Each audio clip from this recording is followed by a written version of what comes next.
कराची जे ज़िले मलीर में आम चूंडुनि जी तारीख़ वेझो ईंदे ई सरगर्मियूं रूज़ ते पहुची वयूं। मुस्लिम लीग नून जे नामज़द उम्मीदवारनि कादिर बख्श कलमती, पीर हफीज़ुल्लाह जॉन सरहदी पारां दरसानो छिनो जे लाल मोहम्मद ॻोठ, दाद करीम ॻोठ, यूसुफ ॻोठ, दुर मोहम्मद ॻोठ, हाजी मूसा ॻोठ, हाजी सुमार ॻोठ, उमर बलोच ॻोठ, फ़कीर मोहम्मद ॻोठ में सरगर्मियूं तेज़ करे छॾियूं। ॻोठनि जो दौरो करे ऐं कॉर्नर कटवाणियुनि में अवाम आॾो पंहिंजो मंशूर पेश कयो।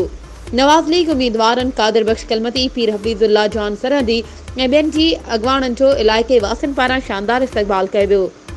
मुख़्तलिफ़ ॻोठनि जे दौरे जे मौक़े ते NA 229 ऐं PS 85 जे नामज़द उम्मीदवार कादिर बख्श कलमती, पीर हफीज़ुल्लाह जॉन सरहदी चयो त मलीर जा नौजवान बेरोज़गार आहिनि। पीपल्स पार्टी खे अवाम जे वोट जी ताक़त सां शिकस्त मिलंदी।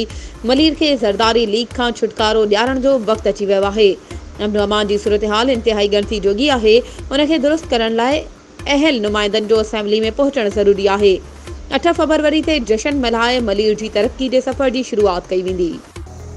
इलेक्शन 2024 जे सिलसिले में तव्हां बि पंहिंजे तक जे पसंदीदा उम्मीदवार खे कामयाब बणाइण ऐं इलेक्शन मुहिम में सपोर्ट करण लाइ CN न्यूज़ ते इश्तिहार ज़रिए पंहिंजे उम्मीदवार जी चूंड मुहिम में हिस्सो वठी सघो था त पोइ देर छाजी। हाणे असां सां राब्तो करियो ऐं पंहिंजे इश्तिहार CN न्यूज़ नेटवर्क ते बुक करायो।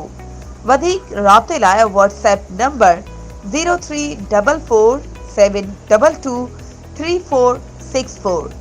तेज़ तरीन news network CN news plus.